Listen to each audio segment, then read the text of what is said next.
Track 82. A sport for all? 1. In 1920, there was a match between two women's football teams at Everton's football ground in Liverpool. Around 53,000 people went to watch it. Just a few years earlier, during the First World War, many men were fighting abroad. This meant there were no football players and no important games. People loved the sport and wanted to watch it, so women started to play. Some of the best players, such as Lily Parr, are still famous today.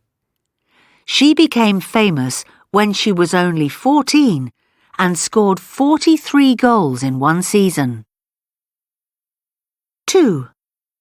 A year later, in 1921, the Football Association, FA, decided to stop women's football because they thought it was not a sport that women should play for payment.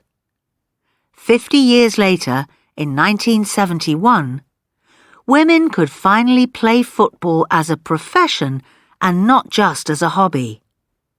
However, it wasn't until 1993 that the English FA recognised international women's football. After that, women could play in competitions with other countries. 3.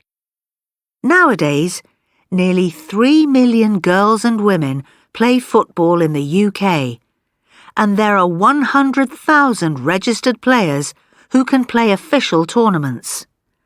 There are only about 200 professional players, and many have to do other work to earn enough money.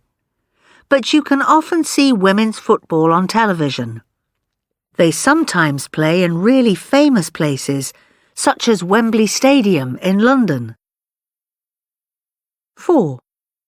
In schools, girls and boys play football in the playground. There are teams with both boy and girl players. Recently, all girl teams are playing against all boy teams, so football is really a sport for everyone.